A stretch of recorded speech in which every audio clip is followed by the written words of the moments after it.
Muito obrigado. Eu agradeço muito a direção do ensino, dessa oportunidade de participar desse debate. Essa série, eu acho que é extraordinária nesse momento de grande ofensiva da direita e de racionalismo geral, que vocês promovam um evento desse tipo, né? É realmente extraordinário saber que existem ainda universidades no Brasil em que se reage, universidades que não são públicas, inclusive, em que se pensa desse jeito, em que se reage desse jeito, em que o clima não é esse clima geral de violência, de dogmatismo e de racionalismo que nós estamos vivendo. É uma grande alegria, só pelo que eu já ouvi desde que cheguei ontem à noite. Bom, o tema que vocês deram, que corresponde perfeitamente ao trabalho que eu tenho feito nos últimos tempos, caminhos possíveis para a esquerda brasileira. Problema: há muita coisa a dizer. A gente vai ter o quê? Eu teria 1 hora ou teria 1h15? Será que dá 1h? Eu não quero que o debate seja sacrificado, de jeito nenhum. Ao mesmo tempo, tem um colega que vai falar depois. Bom, eu reuni uma série de temas, em seguida eu refiz, e agora um mar de questões eu vou tentar improvisar a partir de tudo aquilo que eu tinha reunido. Eu tenho feito uma série de exposições, porque me convidaram na esteira desse livro para falar, e eu não recusei nenhum convite, praticamente, a não ser um que era à noite, bem correndo aqui. Aliás, era por Sul, uma mesa redonda já em funcionamento, mas fora esse, que era muito em cima da hora, eu aceitei todos, porque nós devemos aceitar cada possibilidade de tomar a palavra em público, não podemos dizer não. Se for alguma aula, alguma coisa assim, pode, mas se for algum tipo de intervenção, não podemos fazer. Bom, eu passo a minha exposição, eu vou tentar selecionar alguns problemas. Na realidade, talvez a gente possa continuar esse debate. A gente vai continuar esse debate durante todo o dia, porque, pelo que eu vejo, os colegas vão falar coisas semelhantes. A Alana já me disse um pouco sobre o que ela iria dizer. Nós podemos fazer um debate, fazer uma jornada de debate. Esse é o sentido que vocês deram, né? Então, vamos lá, tem a minha primeira parte. Bom, eu vou utilizar um pouco o meu livro como caminho para introduzir a discussão, a exposição, fica um pouco mais fácil, mas o que eu vou dizer vai bem mais longe do que o livro, né? Eu já desenvolvi bastante coisa, eu retomo um certo número de problemas, mas de uma outra forma, eu vou adiante, mas devo dizer que isso vai embora, isso é enorme. Eu vou ver se não sacrifico aquilo que é essencial, vou cortar algumas partes. Vocês desculpem se a exposição não vai ser propriamente uma exposição de professor francês de Cagne, que eles são os mestres na ordem.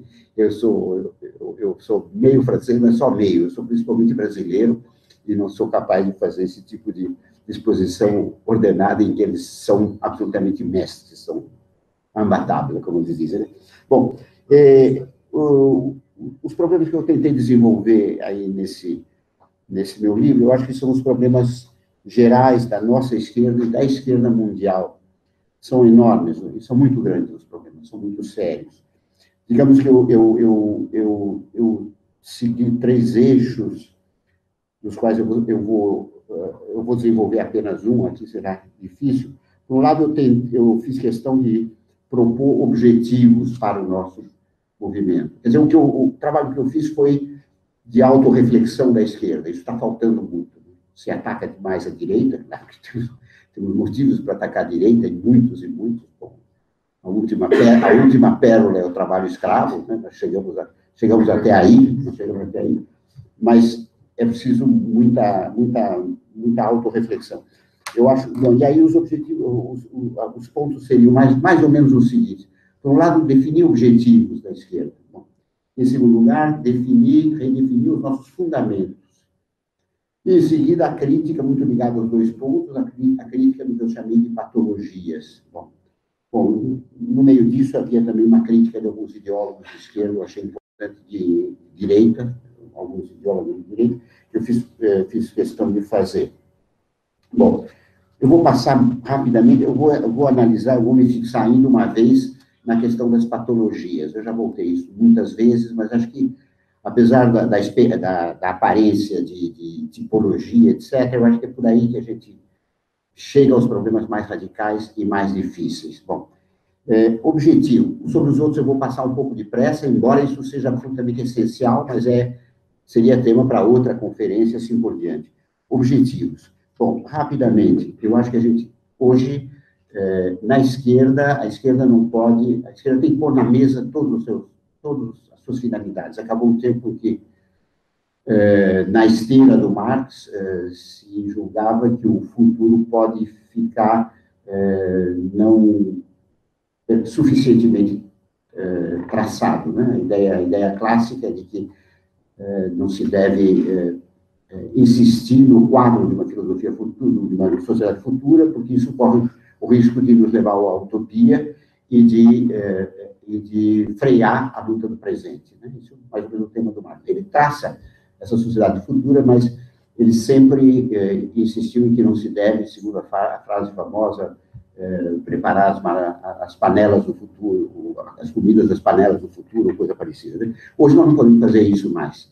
Hoje, por quê? Porque aconteceu tudo o que aconteceu, porque a gente não tem certeza nenhuma de que a história vai nos levar a isso, aliás, nunca se pode ter certeza, digamos que nos melhores textos do Marx também não se tem, nos piores se tem. É preciso saber o que vocês querem, se são de esquerda, que sociedade vocês querem, socialismo, o que é isso aí? Socialismo, o que é? Por trás desses nomes há muitas coisas diferentes, coisas monstruosas por trás desses nomes. Bom, então é preciso pôr as cartas na mesa. A gente é obrigado a ter um certo espírito utópico, aparentemente, e dizer, não, nós queremos uma sociedade assim, com cooperativa, tem propriedade privada, não tem mercado, não tem, tudo isso interessa. Tudo isso interessa muito. Eu tento traçar um quadro, claro que não com muitos detalhes, evidente, mas a exigência disso é muito maior do que a tradição supunha. Nós temos que romper com isso, porque é impossível trabalhar sem saber para onde a gente quer ir. A ideia de que a história vai levar é uma ilusão. A história, em geral, leva para o pior, né? A história não leva, essa ideia de que a história vai nos levar para a salvação, não vai levar a coisa alguma, né? Esse é o tema do Benjamin, mas esse tema deve ser utilizado não só contra os reformismos e a social-democracia, mas também contra os revolucionarismos. Isso que falta no Benjamin, né? Contra o revolucionarismo. A ideia é que vai vir a revolução e não vai vir nada, pode não vir nada, pode vir a barbárie, pode vir. Bom, então, esse é um ponto, mas eu não vou desenvolver muito. O segundo ponto é de pensar os fundamentos da esquerda, as suas nossas bases. E aí é um capítulo imenso, que tem um aspecto antropológico, e tem um aspecto político-econômico, e tem um aspecto filosófico-histórico. Tudo isso.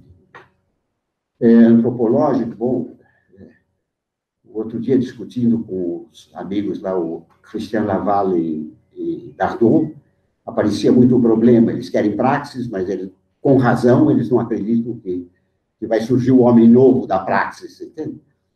Mas aí aparece o problema do material humano, né? Aparece o problema do egoísmo humano, o problema da natureza humana reaparece, né? Então, há problemas antropológicos sérios em torno disso tudo. A gente tem que colocar isso tudo na mesa, né? E não é simples. Político-econômico, problemas político-econômicos, há o problema da crítica da economia política. Nós temos o modelo do Marx, que é um modelo muito rico, mas eu estou convencido de que esse modelo tem que ser refeito. Recentemente, um velho amigo meu aí fez uma crítica do meu livro, muito dura, porque eu sou bastante heterodoxo. A minha impressão, eu não sou marxista, deixo isso claro, eu sou leitor do Marx, gosto muito dele, mas ele é uma referência importante, de uma tradição que é muito mais rica, né? E eu acho que nós precisamos de uma nova crítica da economia política, em que o capital há uma linha do capital que poderia servir a outras coisas que estão envelhecidas. Bom, então, tem esse problema. Filosófico-histórico, repensar a filosofia da história. Sobre isso eu já disse que há um otimismo do progresso presente no marxismo, mesmo se a ideia de história do Marx não é nada, não tem nada de simples, que deve ser revisto, né? Existe uma espécie de inércia histórica que cria e recria a repressão e a opressão, e vai mudando. Tá? Não há uma mudança para o pior na história, né? Vão surgindo novas formas, nós vimos pela experiência russa, a experiência chinesa, vão surgindo novas formas, mas são ruins. Então, o novo não é bom. né? O pensamento progressista tem na cabeça a ideia de que o novo é bom. Nós temos todos isso aqui.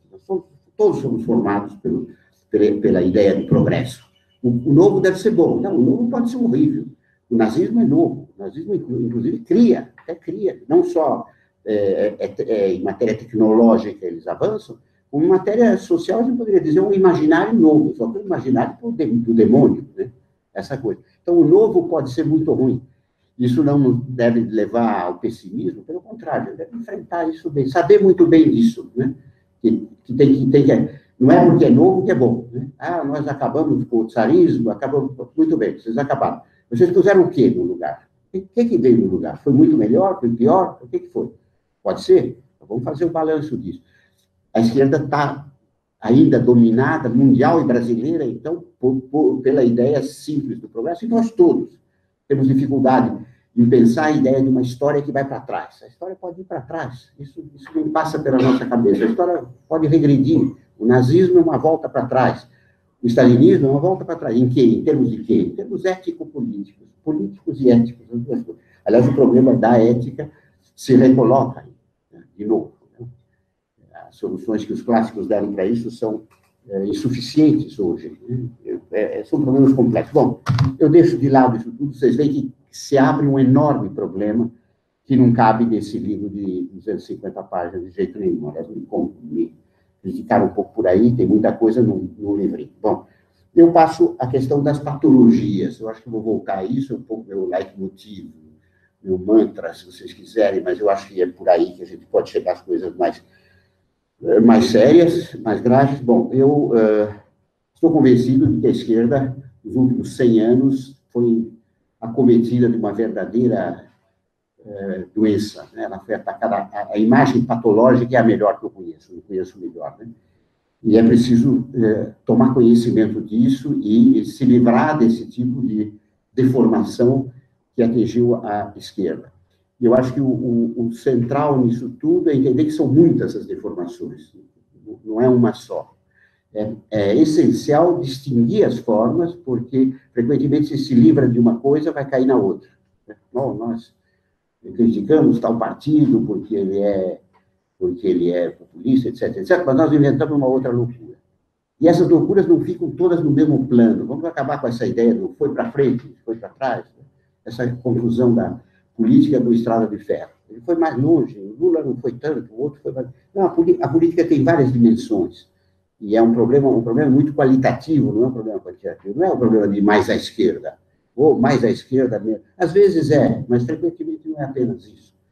É muito mais complicado, é ser outra coisa, ou é mais à esquerda, mas redefinindo o que é esquerda, né? Repensando o que quer dizer esquerda. Bom, quais são as grandes deformações? Vou tentar controlar a hora, que senão isso vai estourar. Bom, a grande deformação que nos pesa até hoje é o totalitarismo de esquerda. É uma catástrofe para a esquerda. Catástrofe.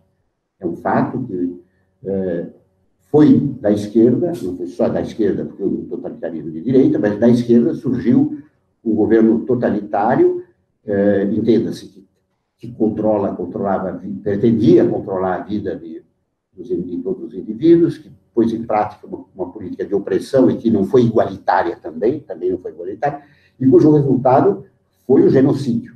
Morreram, na Rússia dos anos 30, tem 6 milhões de mortos, na China do Mao tem 30 milhões de mortos. Bom, é preciso saber isso. Isso veio da esquerda, isso veio da direita e não te fugir. Bom, essa é a primeira figura, a primeira deformação é essa que nos pesa até hoje, e a direita vive disso. A direita passa o tempo todo dizendo, tá vendo, vocês são isso, Stalin, se não é Stalin, é Lenin, assim por diante, até hoje. Bom, esse peso é preciso ter isso presente, estudar e reestudar como é que isso tudo foi possível. Né? Na minha juventude, o Stalin, que é um dos maiores criminosos da história, era considerado um modelo humano, um modelo de homem. Bom, alguma coisa errada nisso. E a grande maioria da esquerda, 98% da esquerda, acreditava nisso. Eu, felizmente, não digo que não errei em muitas coisas, mas dessa doença eu nunca padeci, nunca tive. Mas era uma luta contra a imensa maioria. Quer dizer, isso uma advertência aos jovens, né? Não acreditem facilmente nas coisas. Pensem duas vezes, sejam cartesianos um pouco. Vê se é evidente mesmo, se as coisas são evidentes mesmo. Porque era uma evidência absoluta. E quem tivesse em desacordo era, no melhor dos casos, era um reacionário, no pior, era um policial. Era mais ou menos assim, né?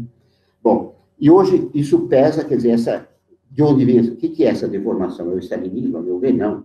Não é do jeito nenhum. Isso começa com o leninismo. O leninismo não é o stalinismo, não se confunde, mas é evidente que há elementos de continuidade entre os dois. Isso é evidente, havia campo de trabalho. O outubro de 17 foi, em grande parte, foi um golpe e revolução, mas foi mais golpe do que revolução.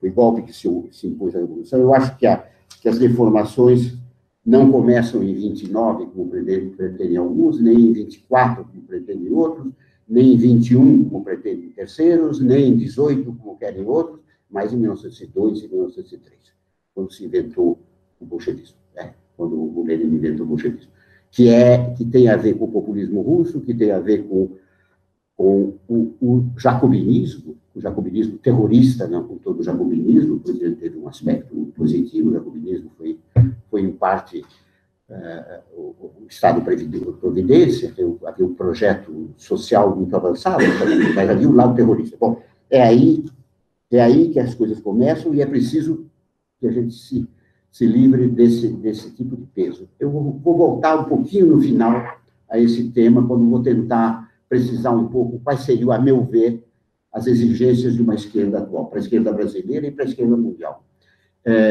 Hoje, continua havendo quem é que sustentava uma política totalitária, era tradicionalmente o PCB desapareceu praticamente, uma parte foi para a direita, virou o partido que é de direita, né? E é um outro partido. Mas nos grupos de esquerda continua existindo a crença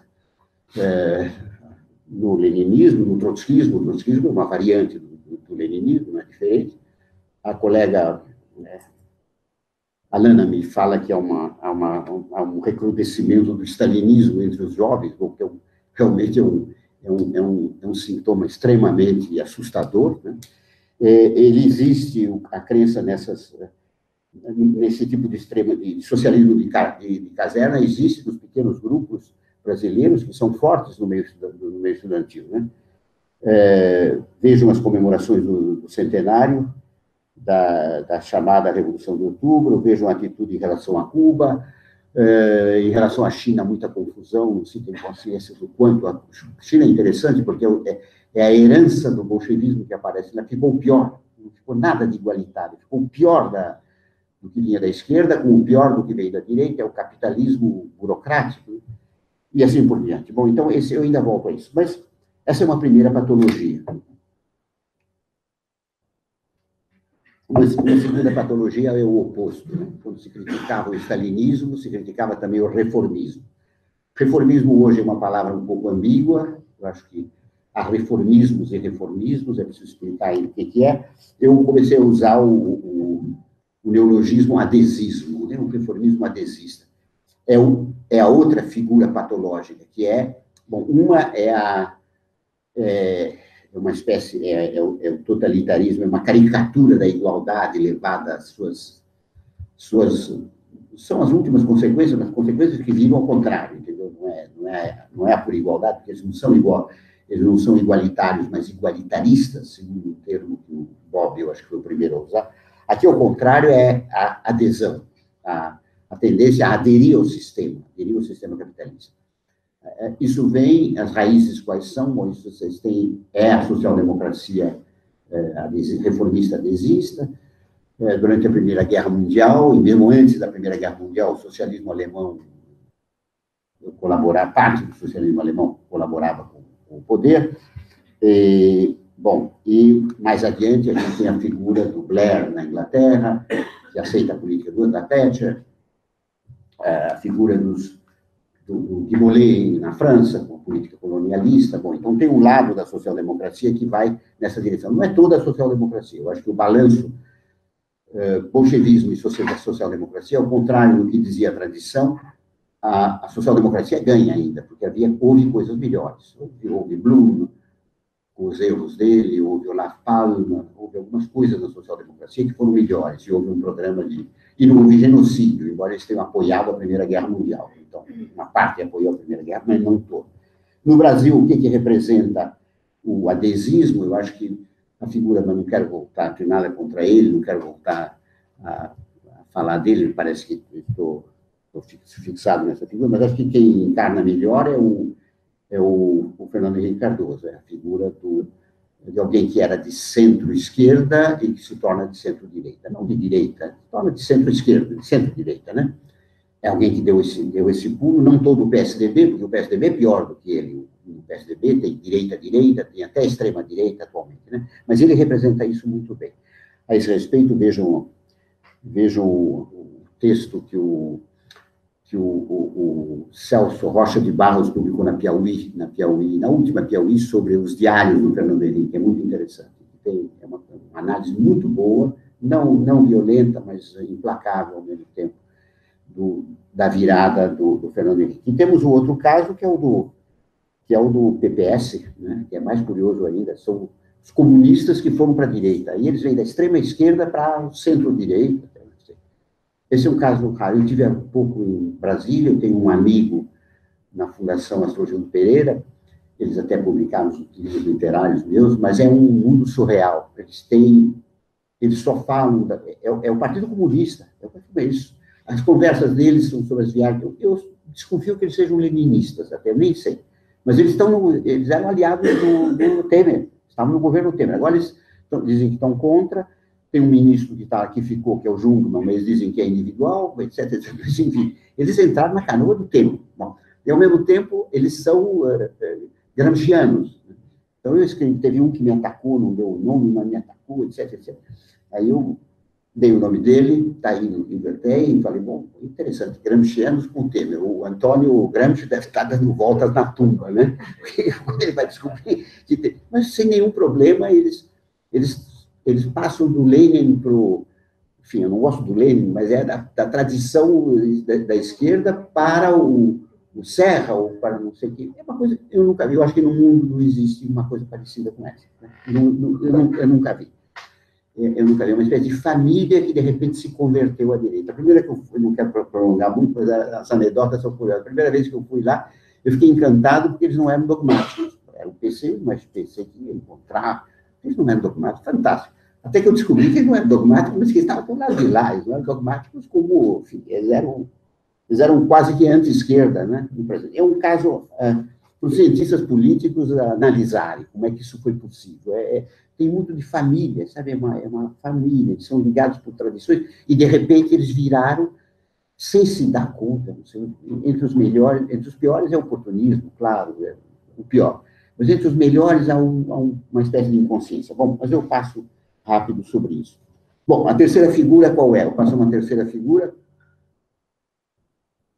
essa é mais complicada, que é o famoso populismo. Bom, termo que foi discutido, tem alguém que acha que isso não existe, que foi inventado na USP, para ser contra não sei mais quem, pode ser tudo bobagem. Claro que o populismo existe, fenômenos como Vargas, como Chaves, como Perón, claro que existe, tem características próprias e assim por diante. Digamos que quais são as características? Eu poderia dizer tentativa de conciliação de classes, o que não quer dizer que nenhuma união, nenhum acordo seja possível eleitoralmente, carisma do chefe, autoritarismo, né? Mais ou menos isso, né? As origens mais remotas disto são o bonapartismo, a origem remota é o primeiro Bonaparte e o terceiro, e o Napoleão III, o segundo Bonaparte, né? A aliança, o primeiro Bonaparte que dizia, eu tenho esse que me guarda à esquerda e tenho esse que me guarda à direita, né? Tinha dois ministros, um era o guardião da esquerda, o outro, ele dizia isso, né? Juntavam alguns jacobinos, ex-jacobinos, com alguém do ancião regime, enfim, essa é a origem distante. E o Napoleão III era populista, carismático, autoritário, e assim por diante, né? A origem, mas depois isso foi aparecer mais tarde nos países em desenvolvimento, nos países emergentes, ou do terceiro mundo, como se dizia antes. E, bom, mas, junto com o populismo, se confundindo coincidindo em parte, chegou, quer dizer, em parte com o populismo, em parte é diferente, algo que a gente acho que poderia chamar de patrimonialismo, que é aqueles que praticam uma política leniente diante em face do dinheiro público, dos dinheiros públicos. Isso entra no esquema do populismo, mas nem sempre, né? Por exemplo, Getúlio Vargas não era pessoalmente desonesto, ele termina a carreira pobre, ele tinha outras coisas, ele era autoritário, etc. Agora, qual é o nosso problema grande e complicado? O nosso problema complicado é saber o que é o PT, né? O que representa o PT. Eu acho que eu sempre, no livro, eu digo, ele é populista, mas sui generis, né? O Lula é pouco carismático, mas não é muito carismático como os outros, não é autoritário como os outros, ele não é Chaves, ele não é Chaves, nem Perón, nem Vargas. Vargas tinha simpatia pelo fascismo, na turma do Vargas tinha pró-nazi, o Dutra, o Góes Monteiro, comemoraram a queda de Paris, quando houve a queda de Paris, a família na casa do Dutra teve uma festa, quer dizer, o populismo, isso é bom para esse pessoal que diz que o populismo não existe. Não existe isso. Então, fazia uma política de esquerda, mandou café para o Franco na Guerra da Espanha.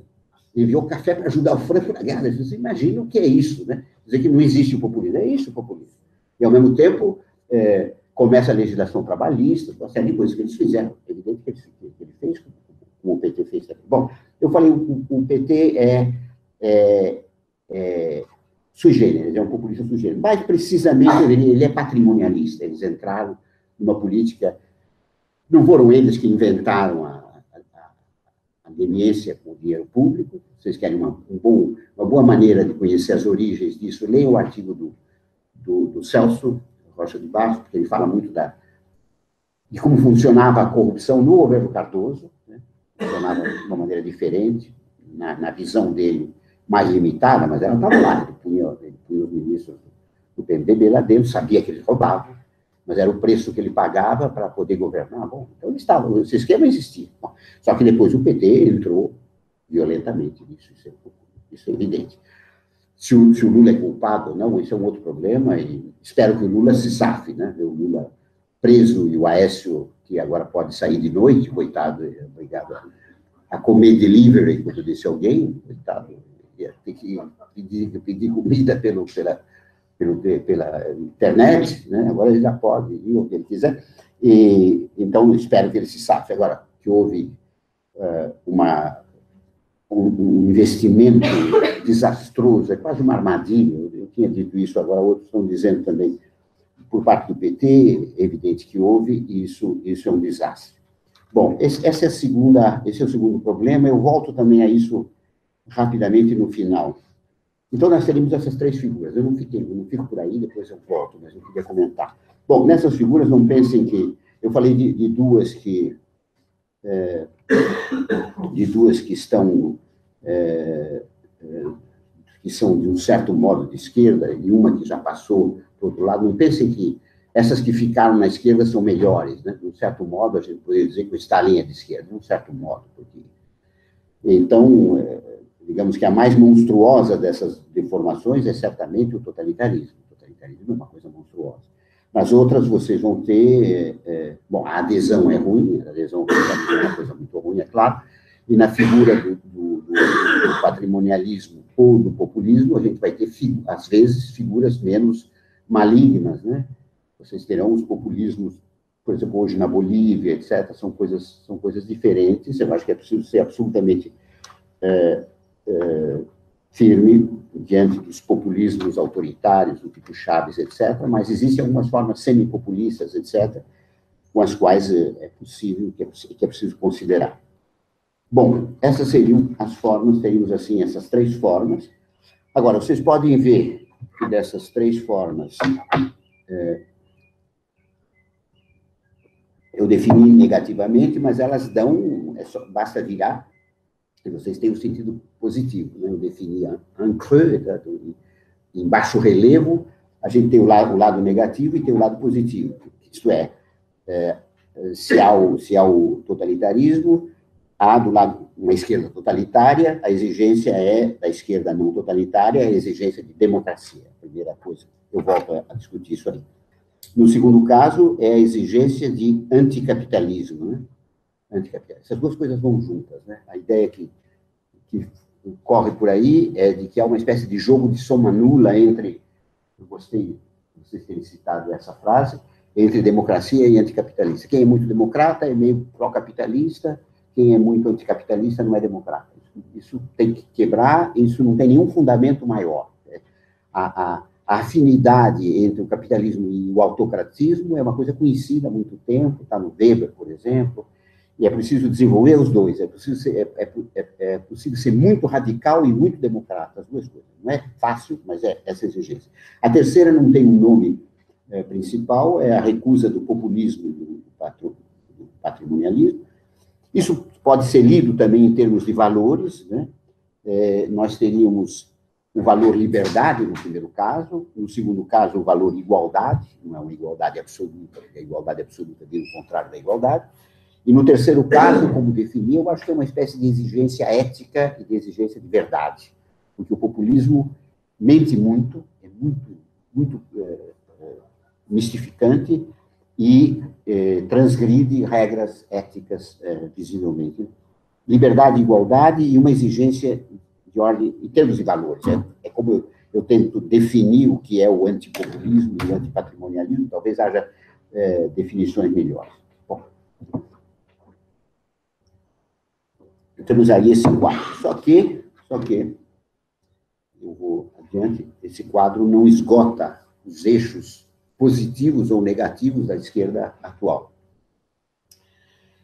Teremos que acrescentar pelo menos duas coisas, dois capítulos aí complicados, que são a defesa do meio ambiente, né, por um lado, e as lutas antidiscriminatórias. São as duas coisas. Com isso, a gente tem mais ou menos o quadro, se não esqueci nada, o quadro os eixos da nossa atividade.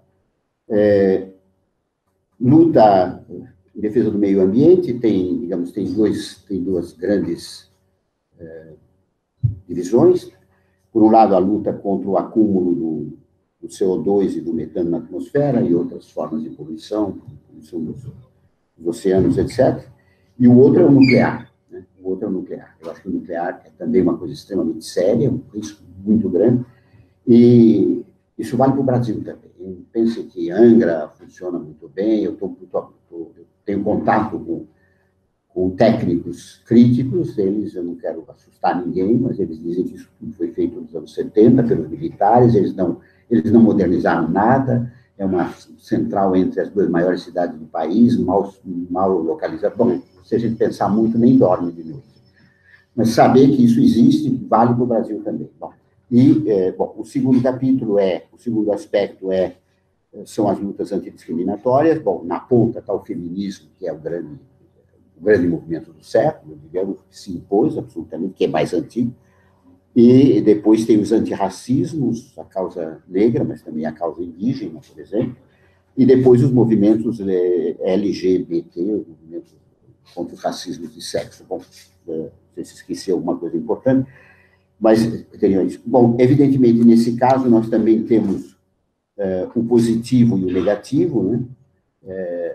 A luta pelo meio ambiente e a luta antidiscriminatória, e o negativo digamos, o progressismo prometiano, o progressismo no sentido negativo, né, da palavra, que, bom, está ainda na cabeça de muita gente, e o outro é a intolerância discriminatória, ou simplesmente o racismo, no sentido mais geral, em que existe racismo de sexo, racismo de gênero, racismo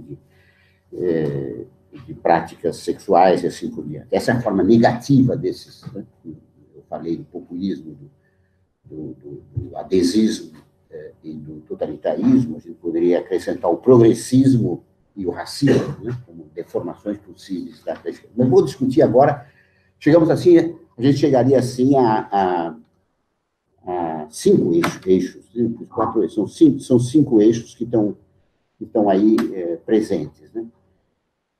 Mas aí cabe uma longa discussão. Começa uma longa discussão. A gente poderia tomar o lado positivo, discutir o positivo, tomar o lado negativo, ou então a gente poderia discutir as primeiras formas e depois discutir as outras formas. Eu vou misturar um pouco as duas coisas e tentar um caminho, é complicado, a maneira de expor é extremamente difícil.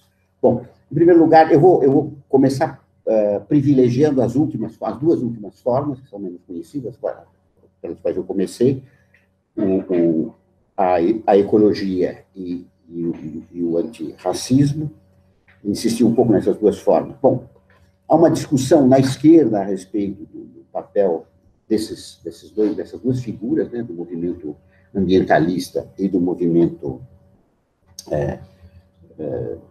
antidiscriminatório. Existe uma tendência a subestimar isso, a dizer que não tem importância. Então, depois eu volto sobre os problemas da esquerda tradicional, né, em relação a esses movimentos. Existe a tendência oposta a achar que a gente deve lutar pela emancipação, etc, etc. Bom, eu insistiria na importância, em primeiro lugar, a importância disso. Não precisaria insistir, mas, bom, no caso da ecologia, digamos que é o destino da espécie que está em questão. Não há por que supor que isso é pouca coisa. É a vida, é a boa sobrevivência e talvez a sobrevivência que está em questão, né? Bom, então, quanto ao problema das discriminações, eu tomo o caso mais importante, que é o do feminismo. Bom, eu diria o lugar comum, mas que é muito verdadeiro, que é a causa da metade da humanidade. Então, é um lugar comum, mas é bem isso, né? Se bem que eles poderiam dizer que essa luta das mulheres se faz por outras vias, mas hoje a gente sabe qual é o peso que tem o feminismo. Então, não há como subestimar esse tipo de coisa, né? Porque há um pouco essa tendência, ainda recentemente, num livro recente, são justas, mais, etc, etc. Bom, agora, as relações são complexas, né? São relações difíceis entre, digamos, as causas clássicas da esquerda e esses movimentos, né? Porque, por um lado, a esquerda clássica não seguiu, eu vou falar isso logo no instante, ela não foi fiel às exigências dessas lutas, né? Por outro lado, há muita gente que não é de esquerda e que se envolve nessas lutas. Então, aí é o problema. Então, a história das relações entre essas lutas e as lutas clássicas, vocês sabem, é difícil, tem todos os episódios da Kolontai, na Rússia e outros. Isso tudo é muito antigo, evidentemente. Não é pensar que se inventou o feminismo agora ou que se inventou a ecologia agora. Bom, um teórico como William Morris e outros já falavam nisso. O Fourier, digamos, o mais antigo, Fourier é o pai disso tudo, né? Fourier é o homem que dizia que nós estamos respirando ar envenenado, coisa desse tipo. Ele não considerava um louco na época, ele era considerado um maluco, né? E grande parte desses temas estão lá. Bom, mas, digamos, as relações são complicadas. Você poderia dizer que se existe, bom, tentando avançar um pouco no problema, poderia dizer que se existem movimentos ou lutas ecológicas e feministas e antirracistas que não são da ordem da esquerda, eu acho que a gente poderia dizer que se a esquerda superar um certo número de problemas, é ela que tem as melhores condições de assumir essas lutas, né? Não se trata de ganhar, digamos, são os militantes dessas lutas que são, ao mesmo tempo, de esquerda, que são aqueles que têm as melhores condições para lutar. Isso é muito visível na ecologia, não tem como lutar pelo meio ambiente sem lutar contra os grandes interesses, contra a Monsanto. Bom, a ligação é imediata, não tem como saber.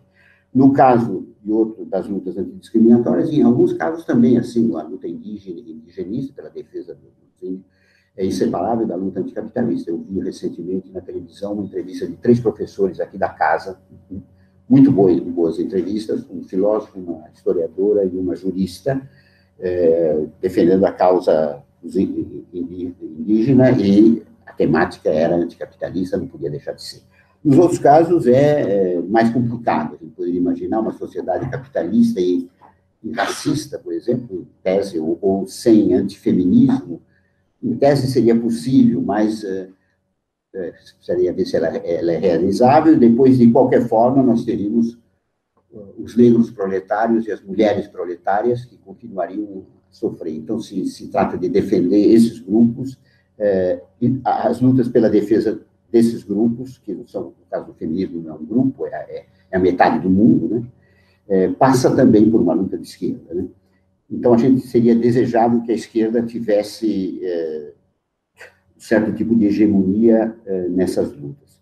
Há quem pense que a gente deveria abandonar mesmo a ideia de esquerda e lutar pela emancipação, já que existem tantas figuras, então não somos mais de esquerda, somos pela emancipação. Eu vou indicar mais adiante melhores argumentos, eu acho que é perigoso isso, pelas razões que eu vou tentar indicar um pouco mais adiante, mas o perigo vem um pouco, em parte, ainda uma certa primazia da luta pela igualdade, uma certa, difícil de definir, mas ela de alguma forma é uma base. Por outro lado, são lutas não consensuais, mesmo na aparência, né? Porque as lutas pela ecologia, mesmo a luta feminista hoje, aparece, na aparência, na essência não é, mas na aparência são lutas consensuais, todo mundo está de acordo. E, no caso da luta de esquerda, não. Então, o fato dela não ser consensual é importante, e ela indica a gravidade do assunto e mostra como existe um certo privilégio desse tipo de... um certo privilégio, difícil de definir, e seria importante que ela assumisse esse papel. Entretanto, do ponto de vista histórico, não foi sempre assim, né?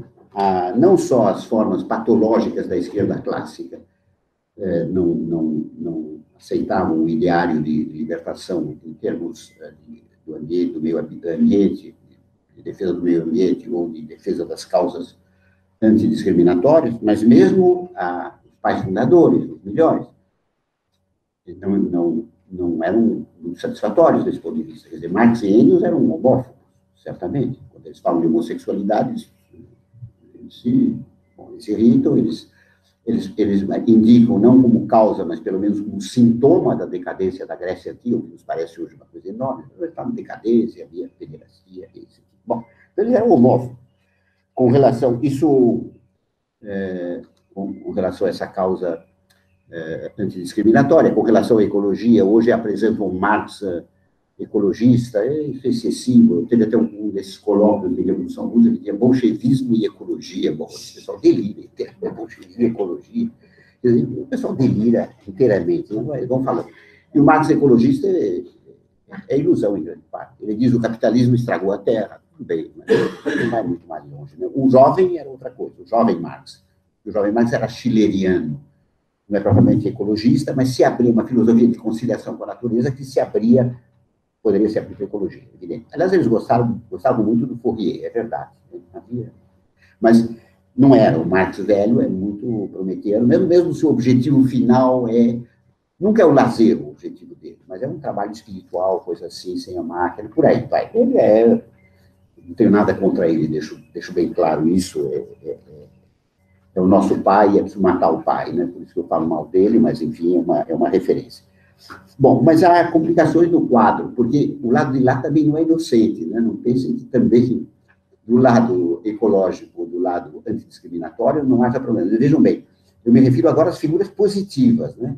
Aos ecologistas e aos feministas ou aos antirracialistas, etc, etc.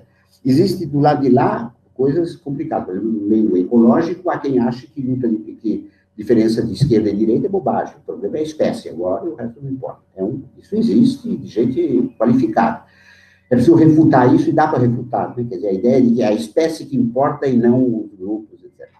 Importa a espécie, mas importa os indivíduos também, né? Os indivíduos não são a espécie, né? O conjunto dos indivíduos tem causas dos indivíduos, que não são causas da espécie, porque não atingem, mas eles são fins em si, junto com a espécie, se quiserem, né?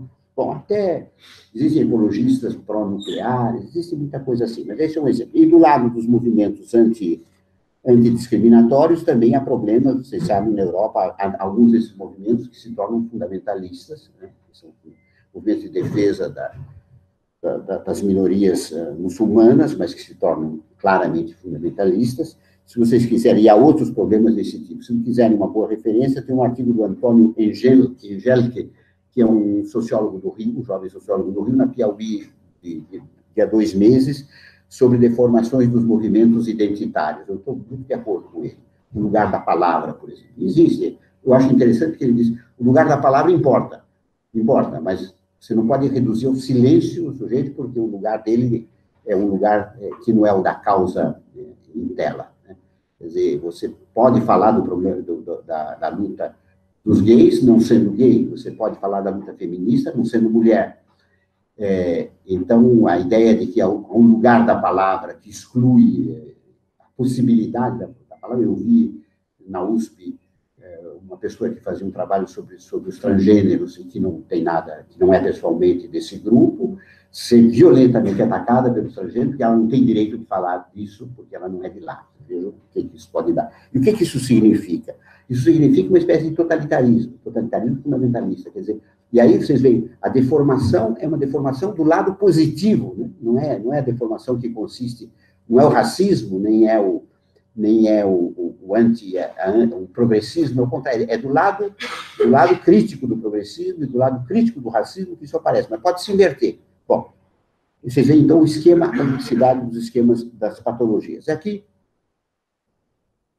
vou começar a correr agora, mais ainda do que eu fui. Aqui vocês poderiam se perguntar, mas escuta, você não está exagerando aí com essas patologias, essas patologias, e afinal nós não vamos fazer mais nada se você só pensa nas patologias da esquerda, vamos pensar no positivo. Eu insisto muito nisso, porque, por uma razão simples, é que elas são muito fortes, elas pesam demais sobre nós, eu vou voltar a isso no finalzinho, se eu tiver tempo, espero ter tempo, e tudo isso vem, eu apresentei isso como uma figura, mas é mais geral, de uma espécie de progressismo. A gente não acredita nas regressões da história. Então, a gente crê que os movimentos que vão no sentido do progresso vão sempre no sentido do progresso. Esses movimentos se invertem. A sombra da regressão está lá. Isso não nos impede de agir, mas isso nos leva a agir com limites, a gente poderia dizer. Isso não quer dizer que a gente não seja radical, mas tem um certo tipo de limites. Eu acho que quem nos ensina essas coisas são os gregos. Por um lado, Aristóteles, com a áurea média, você sabe o que é a áurea média do Aristóteles, é a virtude entre dois excessos. Isso não é incompatível com o radicalismo. A gente pode ser muito radical naquele tempo do capitalismo, mas, ao mesmo tempo, a gente é consciente de que não vale tudo. Não vale tudo. Não vale matar, mentir, etc. Não estou dizendo que a política pode ser inteiramente pura, não se trata disso. Mas se trata de saber que há limites, que há, eu diria, uma espécie de híbris desses movimentos. Esses movimentos saem dos limites, eles aparecem. É preciso lembrar um pouco no Aristóteles, na áurea média, um pouco no Platão, a teoria da degenerescência das formas sociais. É formidável isso. Isso se perdeu, né? O pensamento progressista esqueceu a ideia de que as formas degeneram. Entenda-se, no Marx tem a decadência de cada forma para dar origem a uma outra superior. Não, que é um círculo, né? Elas degeneram e voltam a aparecer. Bom, essa híbris dos movimentos e a inconsciência do perigo que elas representam é que me leva a insistir tanto no problema das patologias, né? Mas isso eu considerei, sobretudo, as últimas e o lado negativo. Agora vou considerar mais as primeiras e mais o lado positivo, embora não inteiramente. As primeiras, democracia e anticapitalismo. Democracia é um grande tema. Aos que pensam que é preciso abandonar a democracia porque ela apodreceu, porque ela... Bom, eu sou, para resumir muito, eu acho que apesar de toda a podridão dos nossos representantes, etc., com honrosas exceções, não pensamos nisso, é preciso lutar pela democracia. Há um potencial da democracia enquanto tal, mesmo quando poluída, um potencial anticapitalista. As sociedades em que a gente vive são sociedades democrático-capitalistas, mesmo se a democracia aí é muito, muito deformada, mas há um potencial de igualdade na ideia democrática que vai contra o capitalismo. A contradição está um pouco aí, né? Claro que a democracia é usada, claro que ela é utilizada pelos Bush, pelo Temer, por todos, né? Como maneira de utilizar, mas ela incomoda e ela abre possibilidades. Tem as eleições, tem outras coisas, tem a possibilidade de falar, tem isso. Durante a ditadura, eu não iria para a casa ou para o hotel, eu saí daqui. Acabou-se, entendeu? É bom vocês não perderem isso de vista, isso os jovens, né, que não conheceram, que nós tivemos um golpe de caneta, foi um golpe, não foi um golpe de caneta, pode vir um golpe de tanque, e o golpe de tanque é diferente do golpe de caneta, vocês não percam isso de vista. Quem viveu 64 tem uma ideia do que foi isso aí, e houve outros, até piores, enfim, o brasileiro foi bastante ruim. E, bom, chamar a atenção disso. Então, eu acho que é preciso defender a a ideia democrática, né? A ideia democrática. Por trás disso, é uma discussão sobre, digamos, as duas revoluções. A Revolução Francesa, que foi uma revolução pela igualdade, pela liberdade, mas uma liberdade, pela liberdade por uma igualdade que era uma igualdade formal, em parte, e uma nova revolução, a revolução do nosso tempo, dando revolução no sentido particular, não é sangue, não é guilhotina, mas nós, digamos, podemos conservar a noção de revolução, eu acho, podemos discutir isso, mas é um problema da relação entre os dois, né? Historicamente, se tinha, por um lado, a ideia de uma ruptura entre as duas, o bolchevismo fez muito isso, rompe entre uma e outra, né? Quer dizer, as ideias democráticas, porque de uma forma ou de outra, a primeira revolução encarna as ideias democráticas, né? Os direitos do homem, coisas desse tipo, e a segunda, uma espécie de ruptura, mas, paradoxalmente, recuperando o jacobinismo, né? O terrorismo é recuperado, né? E, de outro lado, a ideia de um contínuo entre as revoluções, que era a ideia reformista do Bernstein, que também é simplificadora. Há uma espécie de continuidade e descontinuidade entre essas duas coisas, quer dizer, entre democracia e, se quiserem, socialismo, embora esse termo esteja muito usado, muito gasto e a gente precisaria definir. Bom, mas aliás, atualmente uma grande, eu falei disso, mas eu volto um pouco sobre uma forma um pouco diferente, toda uma tendência a criticar a democracia representativa, querem democracia direta e assim por diante. Eu acho que democracia direta pode ser introduzida sobre a forma dos plebiscitos, sobre a forma dos congressos, assembleias participativas, orçamento participativo, de outras formas mais radicais, mas eu, em princípio, sou contra a ideia de jogar essa carta da democracia direta.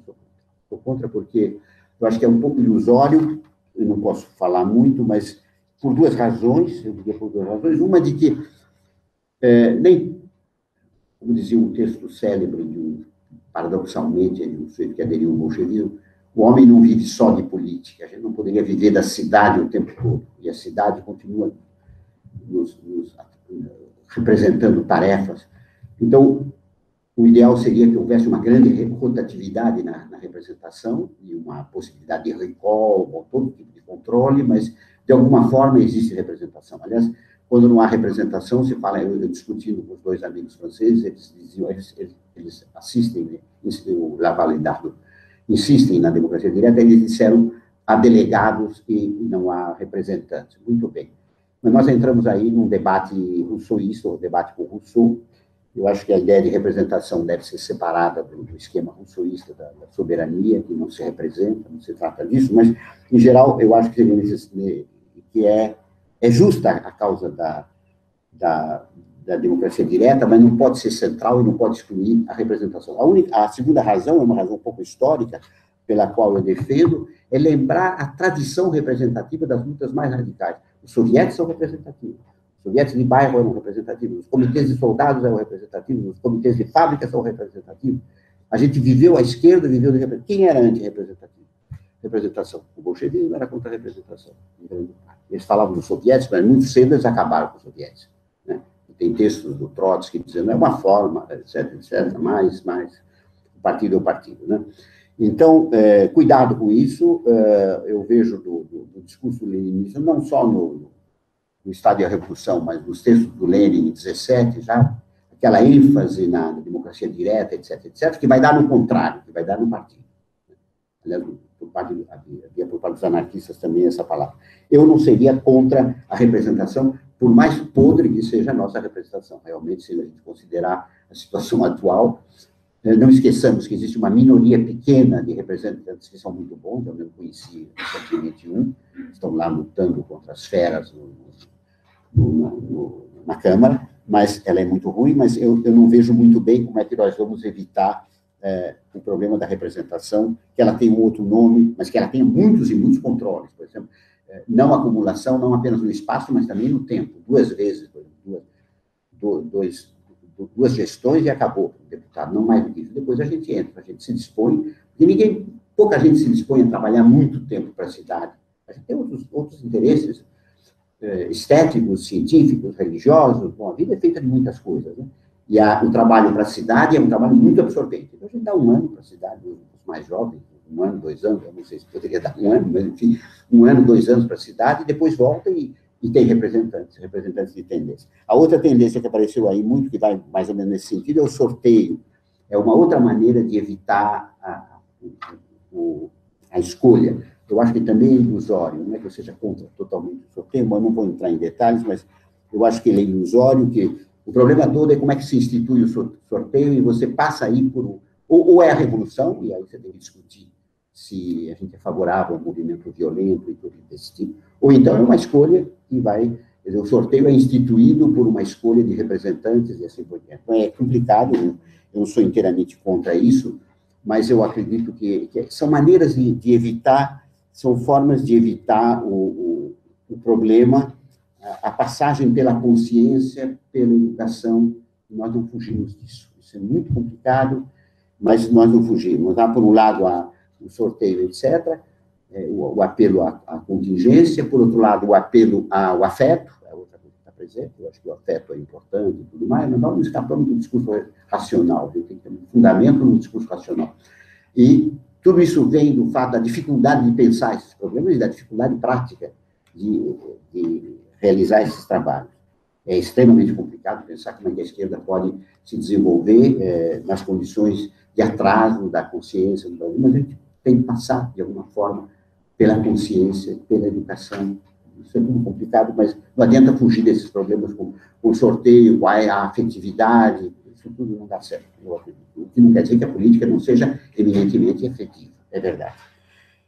Bom, balanço dessa discussão, eu sou obrigado a terminar logo, exigência de democracia, de anticapitalismo, de antipopulismo, antipatrimonialismo, ecologia, antidiscriminação, mas isso tudo não é utópico, você não está querendo demais, o que é isso aí? Coisa de europeu, coisa de intelectual, enfim, isso não é delírio, não é delírio, mas eu diria 2 coisas. Uma é que isso está em andamento. Isso que eu estou dizendo não sou só eu. Né? Existe muita gente que diz coisa parecida. Na Europa, mais do que aqui, na França, apesar de tudo, mais do que no Brasil. Se pegar a melhor imprensa de esquerda francesa, por exemplo, ela não diz outra coisa. Hein? Não vou dar os nomes dos jornais, mas a melhor imprensa de esquerda francesa não diz coisa diferente. Bom, eu vou dar o nome, Libération. Leia Libération não diz outra coisa. Não diz outra coisa. Não estou dizendo que estou sempre de acordo com eles, no caso grego, mas é isso aí. Então, isso está em andamento. Eles não são hegemônicos, eles dependem do capital, bom, tudo isso é incerto, tudo isso é complicado. Para fazer um jornal depende do capital, tudo é complicado. Tudo isso pode cair, e nem hegemônico, mas isso está em andamento. A segunda coisa é entender que todas essas exigências são condições mínimas, são condições necessárias e insuficientes.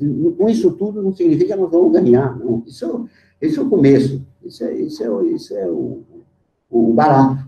Se a gente não tiver isso, a gente não vai para frente, ou vai se perder. Eu volto só para terminar, logo mais adiante, mas isso é um programa mínimo. A partir daí começa um problema. A gente vai ter que enfrentar o capital é fortíssimo, vai ter que enfrentar a opinião pública. Bom, é uma tarefa enorme no Brasil. Enorme. Se a gente tiver isso, nós estamos armados. Temos certeza de ganhar? Não temos certeza nenhuma, de nada, capaz de perder. Mas temos chance, temos possibilidade. Eu volto ainda a isso mais adiante. Então, eu não acho que isso aí é utópico. Não tem nada de utópico. Como dizia alguém, vamos tentar perder de um outro jeito. Pode ser que não dê certo, mas vamos tentar perder sem populismo, sem essa coisa. Não dê nada certo. Agora, a outra não deu certo. A outra deu onde nós estamos. Nós estamos numa situação terrível. Não tenho ilusões, né? Nós estamos numa situação muito terrível. Bom, para terminar, eu vou rapidamente, eu teria que falar sobre a situação do mundo, mas eu não vou falar muito, a ofensiva da direita, o quadro do capitalismo financeirista dominante, desigualdade e desemprego, etc. Vamos ao Brasil para terminar, dizer algumas palavras sobre a situação brasileira. Nós estamos diante de um quadro extremamente difícil, uma corrupção enorme, corrupção política, né? O cinismo total da direita, eles foram até aprovar um projeto de trabalho escravo, né? Isso em outra situação seria uma explosão enorme, né? Isso bate todos os regulares, que a direita francesa não tem coragem de fazer isso. Né? É bom comparar a direita francesa com a direita francesa é Macron, né?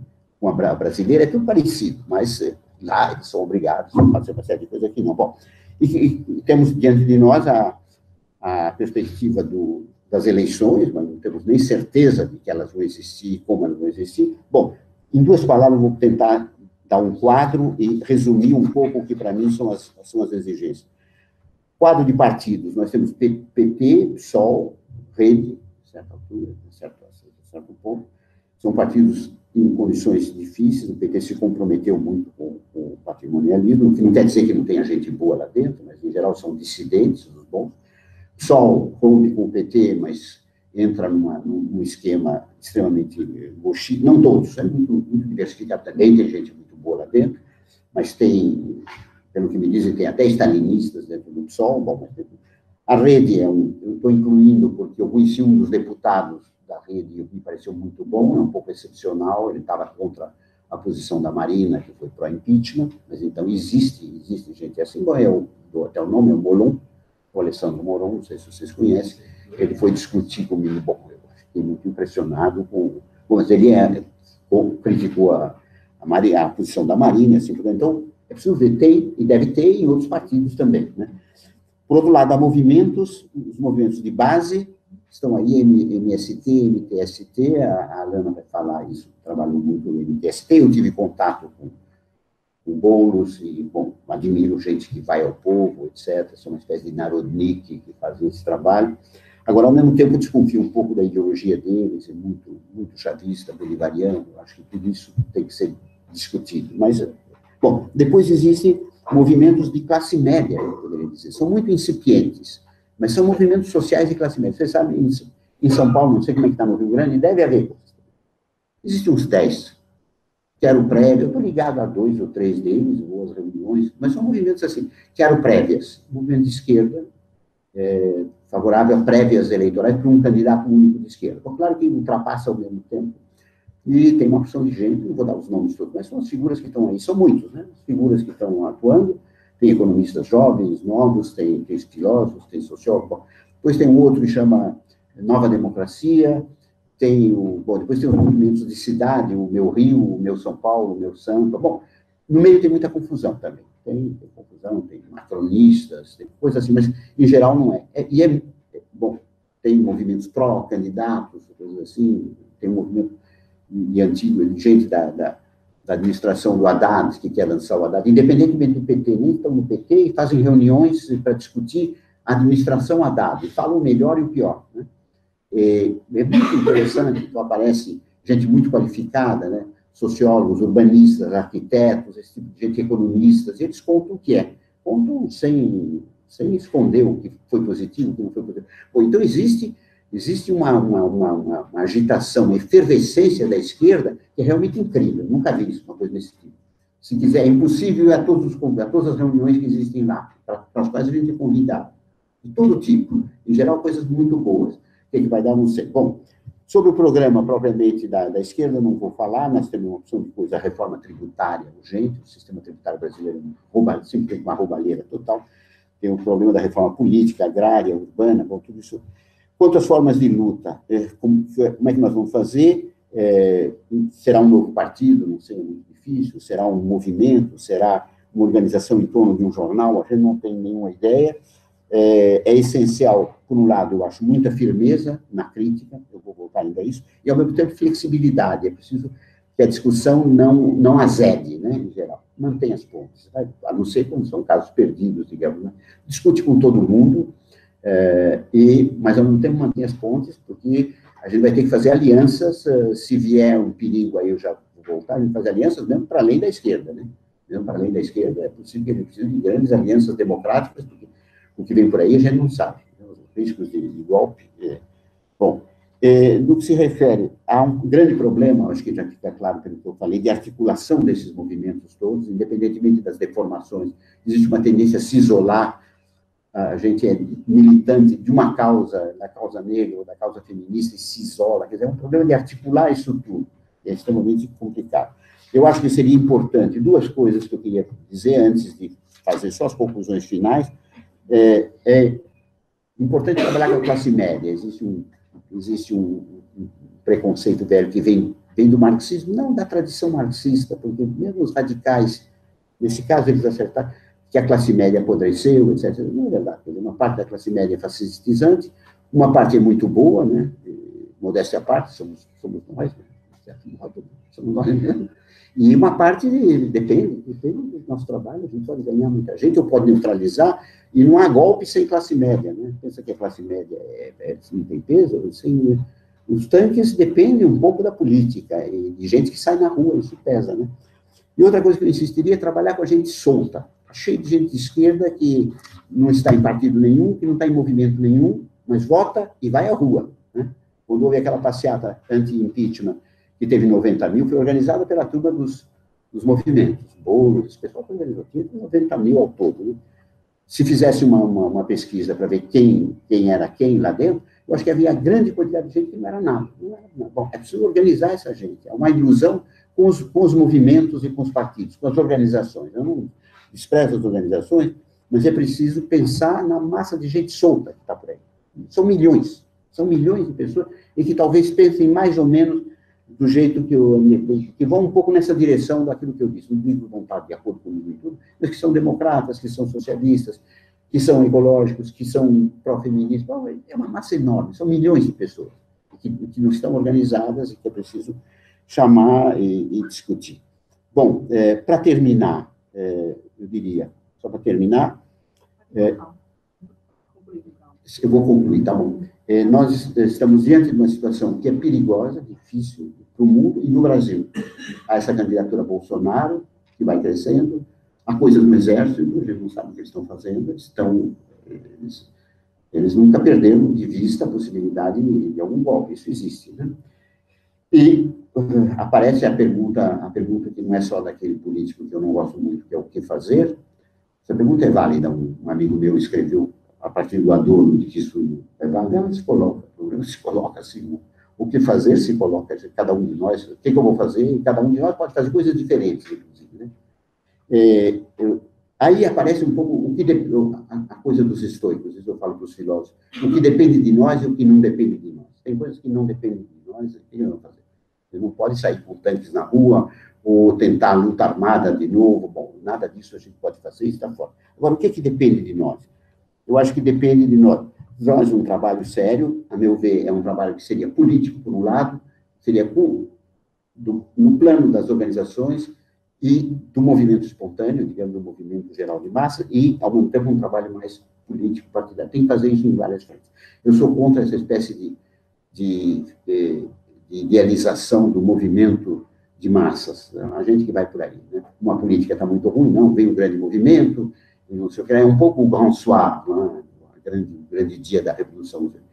Se fetichiza o movimento de 2013, né? Tem um amigo que escreveu um livro de 2013 aparece como um grande, mas quem sabe? 2013 foi uma mobilização que acabou mal, porque a direita entrou no meio, a gente precisaria estudar como é que isso aconteceu, e não é para mitificar isso, a gente tem que ter um pé ali, são três pés, no fundo, né? O movimento popular, as organizações e o trabalho político, inclusive parlamentar, ter candidatos, tem um desses movimentos que se preocupa em eleger bons deputados, eles escolhem deputados bons e elegem, isso tudo conta também, né? Tudo isso tem que fazer. Mas o que a gente pode fazer atualmente? Bom, eu acho que é criticar as patologias. E aí eu venho com um programa, bom, digamos, só resumindo, é muito radical, vocês vão dizer, talvez seja muito chocante, mas é o que eu acho, é o que a esquerda brasileira e mundial teria que fazer para poder ir para frente. Sem isso, ela não vai, ela morre. Eu retomo aquele esquema, mas eu mudo um pouquinho, eu termino por aí. Eu acho que ela deveria fazer uma ruptura radical com as formas totalitárias e pré-totalitárias. Eu acho que seria essencial uma ruptura com o leninismo, uma ruptura com o stalinismo, que durou 50 anos, necessário 40 anos para chegar. Eu acho que teria que fazer a ruptura com o leninismo. Eu não quero dizer que o leninismo seja igual ao stalinismo, não é, mas não serve.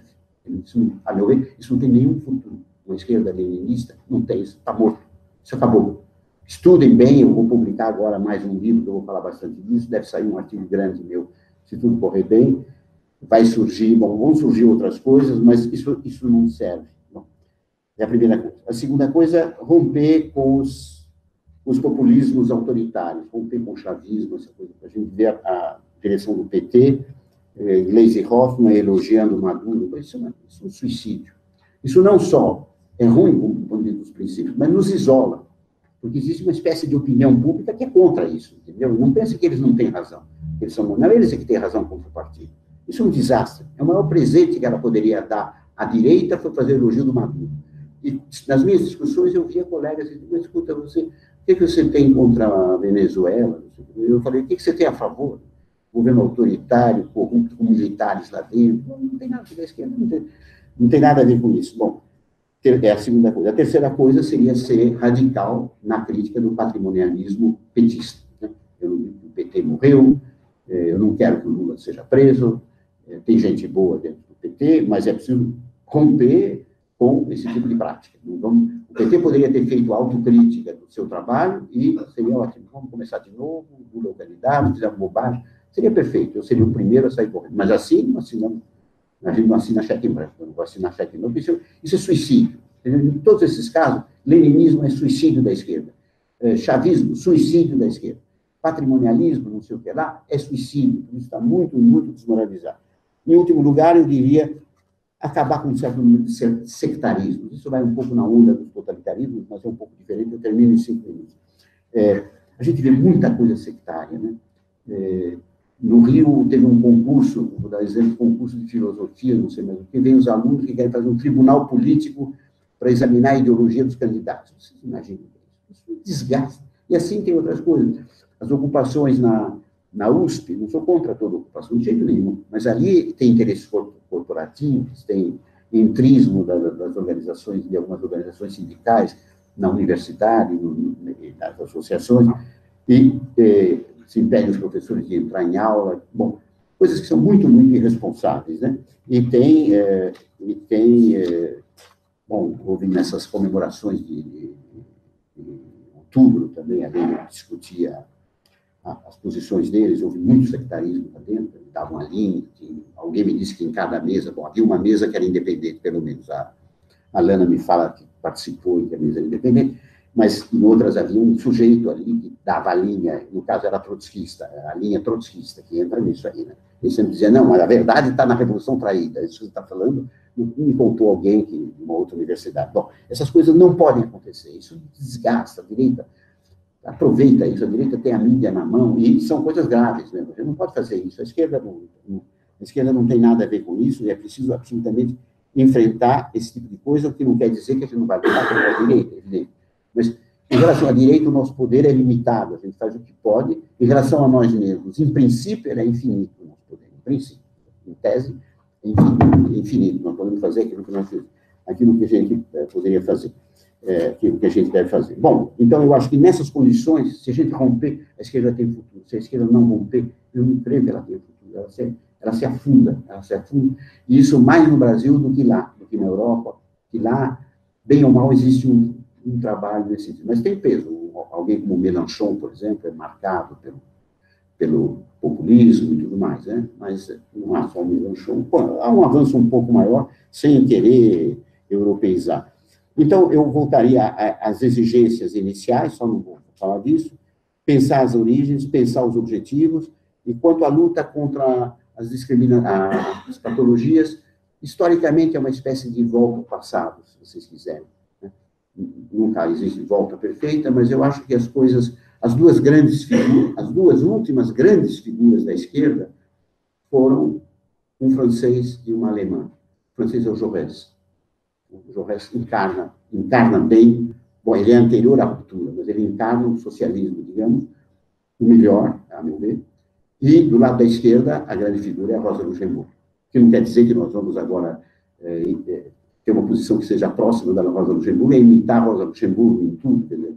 Porque a Rosa Luxemburgo teve uma posição crítica, mas de apoio ao leninismo em 18, em 2017 a posição tem que ser a mesma. Não, as coisas mudaram, mesmo porque eu não estou propondo o luxemburguismo, não se trata disso, mas, digamos, se vocês quiserem ter referências históricas, tem essas duas figuras. A partir de lá, as coisas degeneraram, houve algumas grandes figuras, Marto, que era o menchevismo de esquerda, mesmo Paulmann, na social-democracia. Bom, houve outras coisas, mas, em geral, foram figuras menores. Houve duas grandes figuras, depois daquilo, a coisa cai.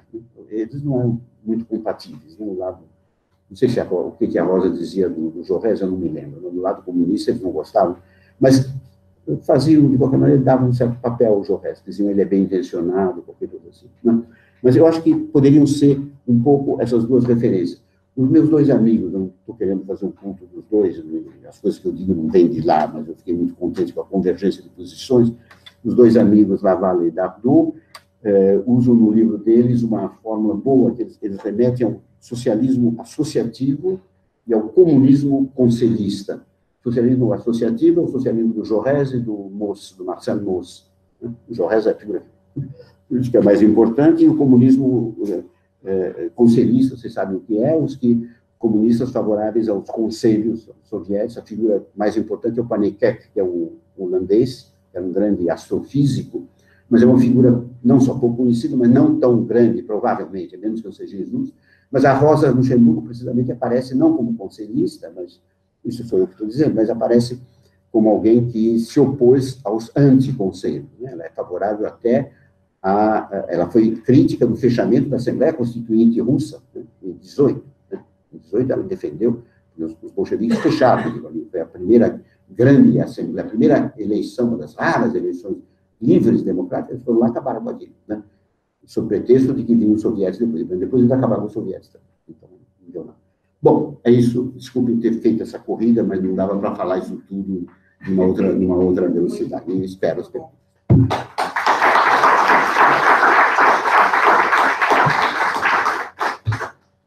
Professor, muito obrigada pela sua contribuição, nos apontando algumas referências históricas, várias perspectivas em que nós podemos avançar na discussão do nosso tema. Então, abrimos agora a palavra para quem quiser fazer alguma pergunta, algum comentário, oferecer alguma contribuição aqui ao debate. E nós vamos pedir que as pessoas falem no microfone, porque a nossa está sendo transmitida, então, para que as pessoas que nos assistem de fora possam também acompanhar os nossos diálogos aqui. Oportunidade de continuar aprofundando um pouco o tema. Por favor.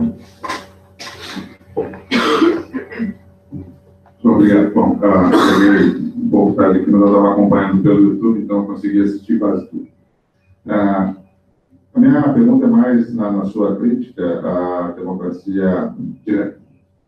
Né? No acredito nisso, eu acho que é ilusório. E, pelo que eu percebi, o argumento que aparecia para dizer o quanto é ilusório era a ideia de que, bom, as pessoas têm nas suas vidas outros interesses. Interesses religiosos, interesses científicos, interesses culturais, mais gerais, e eles não podem dedicar para a cidade, né, um tempo demasiado em detrimento de seus interesses. Mas o problema, bom, eu sou doutor, né?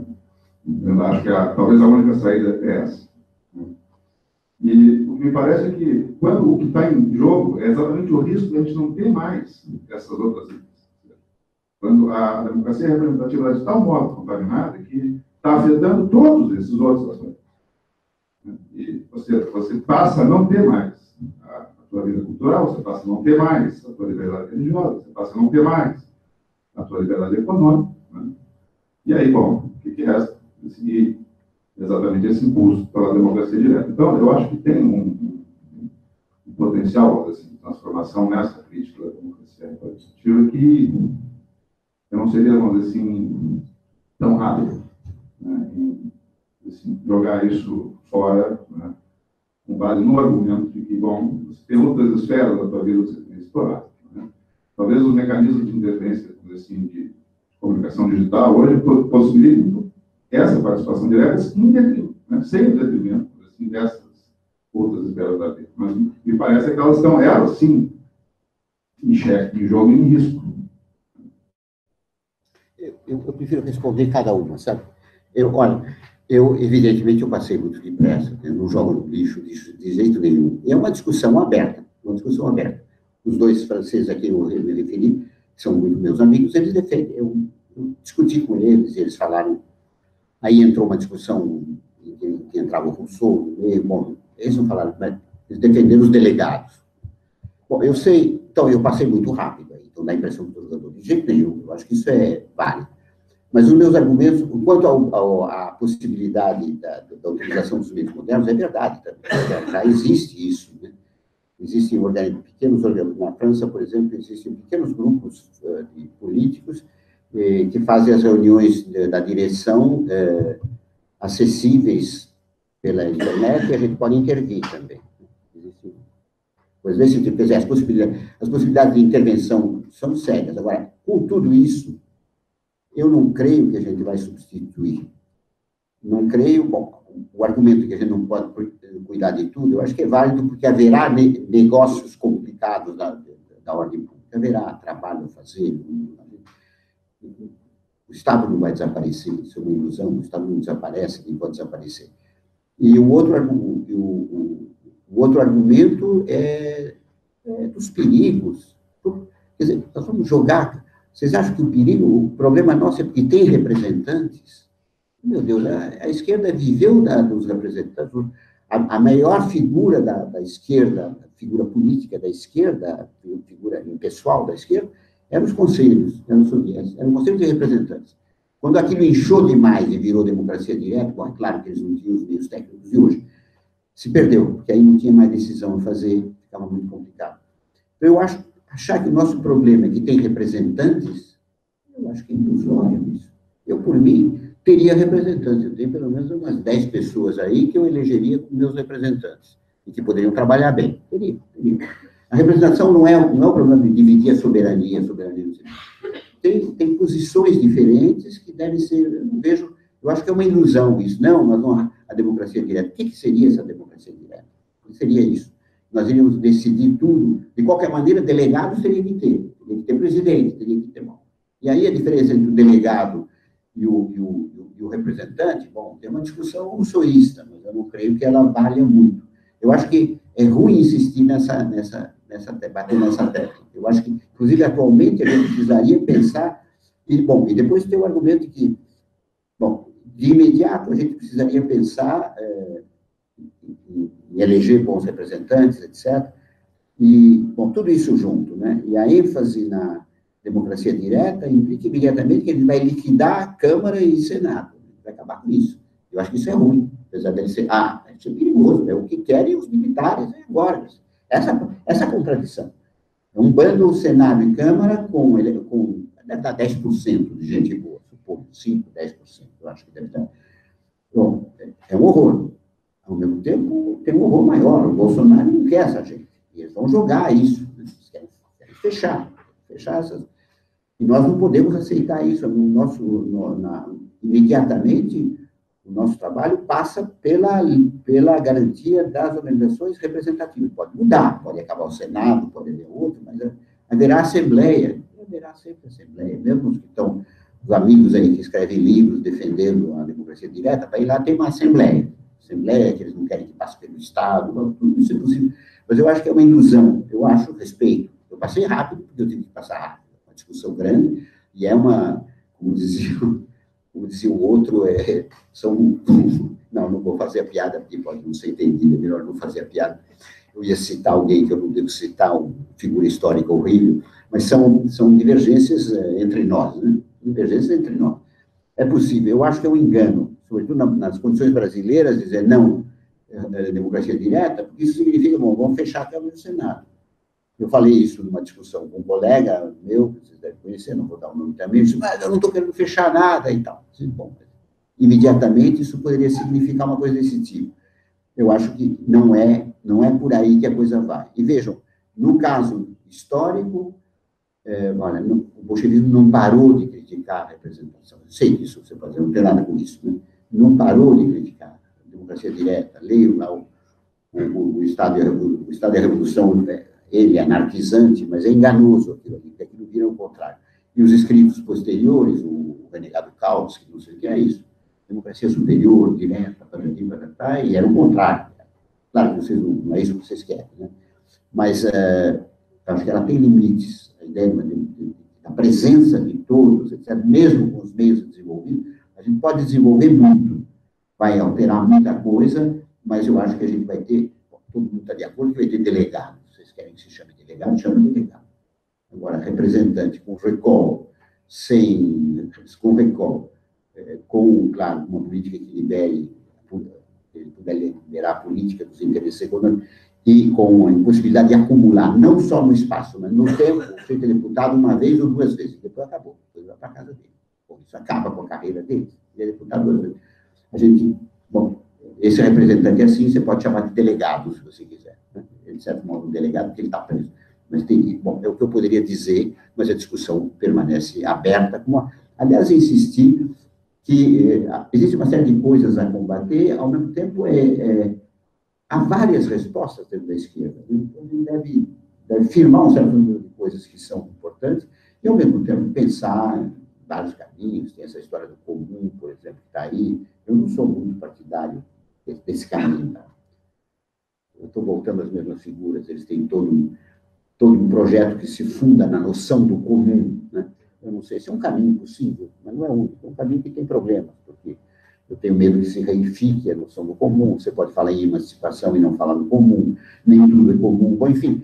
Mas a gente vai ter muitas possibilidades, a gente vai ter muitos discursos de esquerda, vão parar com a ideia de que, por um lado, é preciso rejeitar uma série de coisas que são perigosas, e, por outro lado, entender que a palavra de esquerda é múltipla. Né?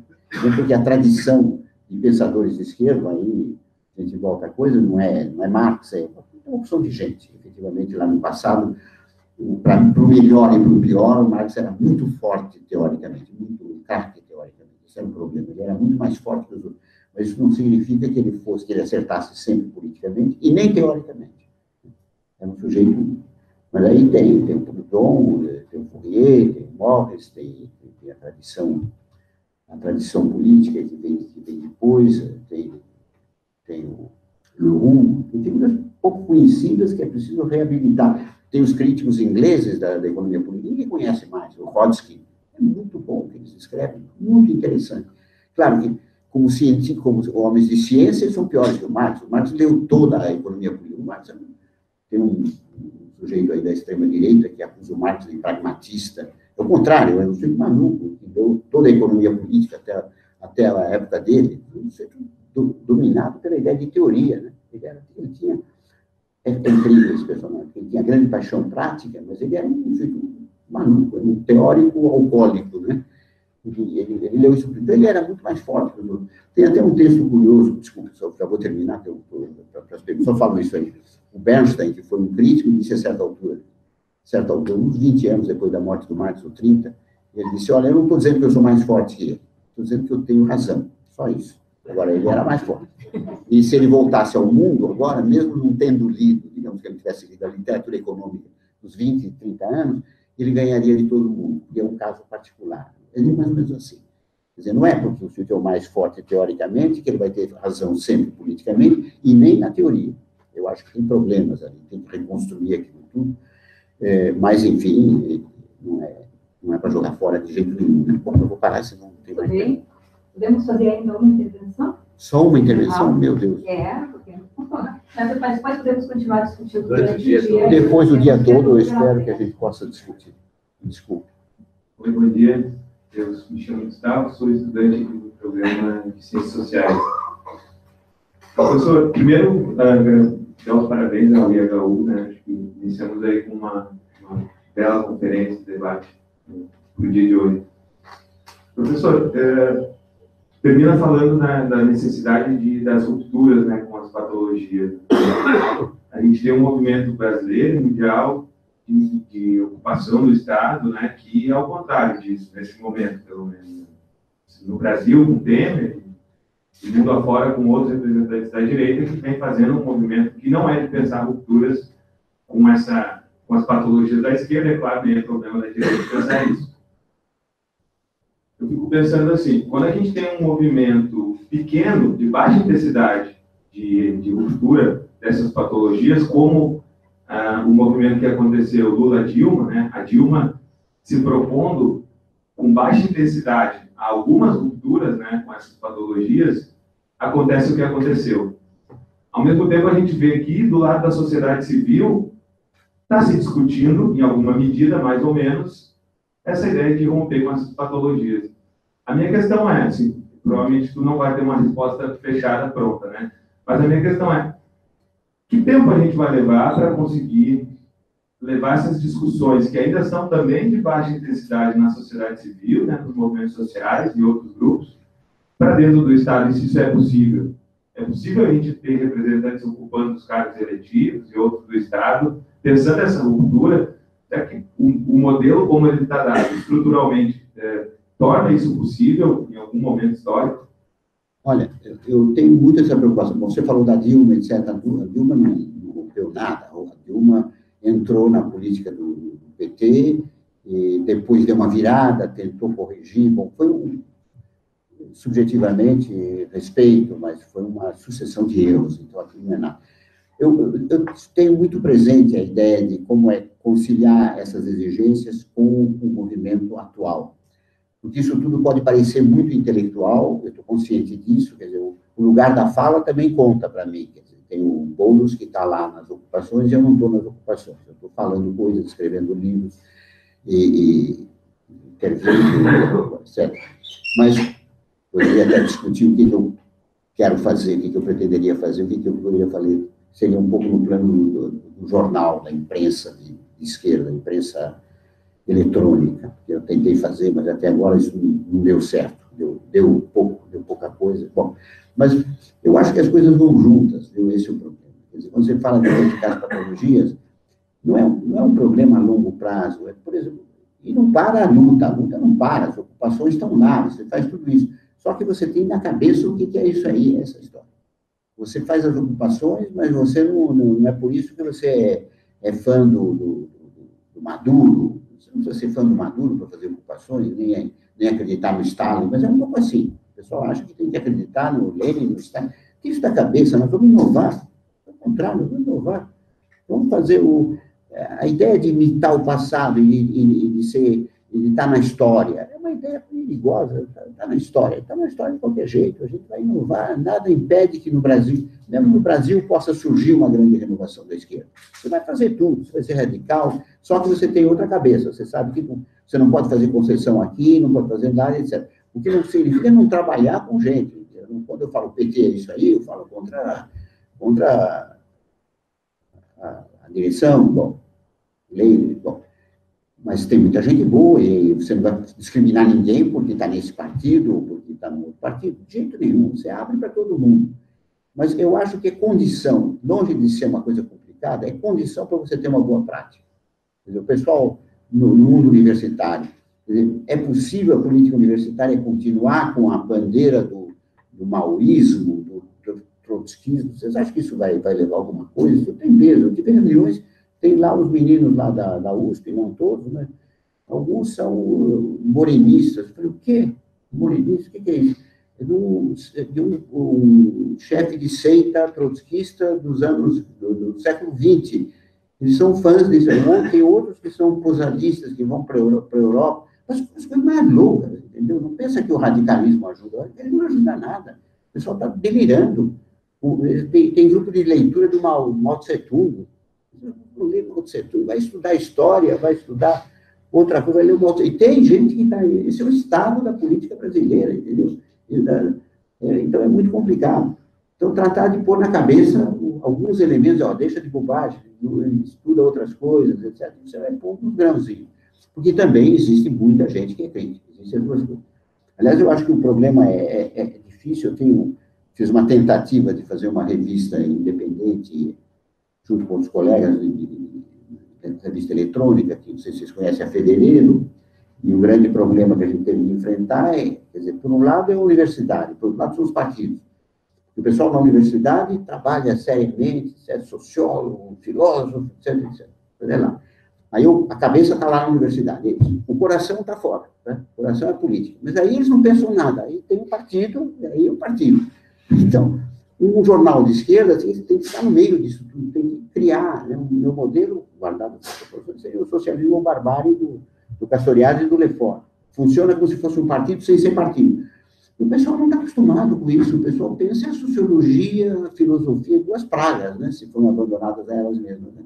Se não, é o partido. E aí, bater palma, nós de esquerda, que beleza, etc, etc. Bom, o jornal está tem um certo... Virou uma espécie de...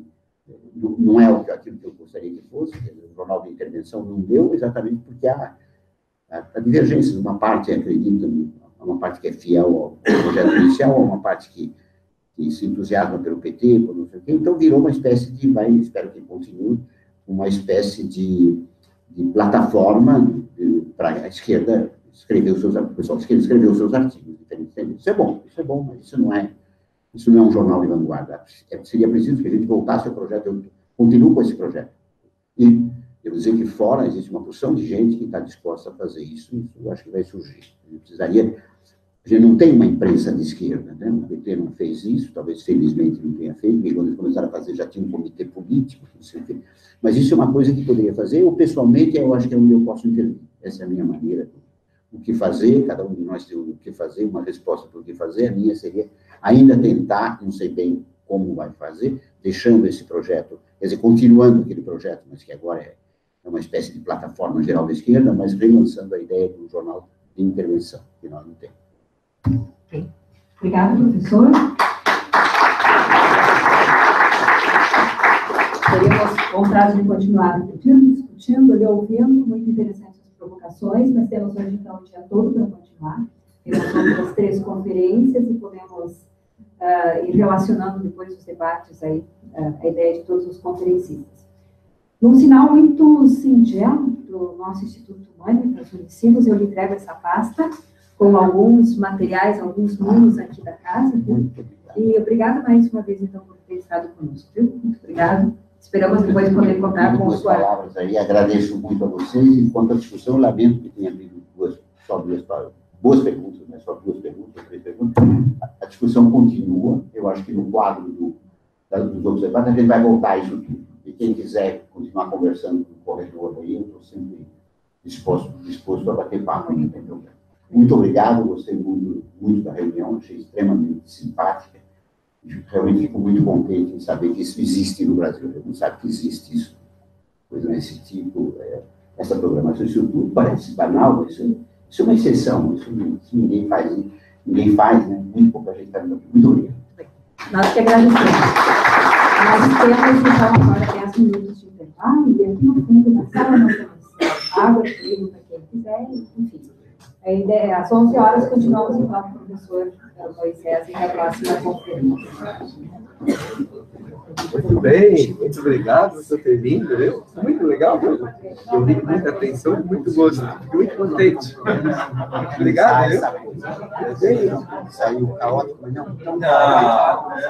Foi muito interessante. Muito obrigado, viu? Mas, quem sabe a gente possa se ver outras vezes. A fevereiro.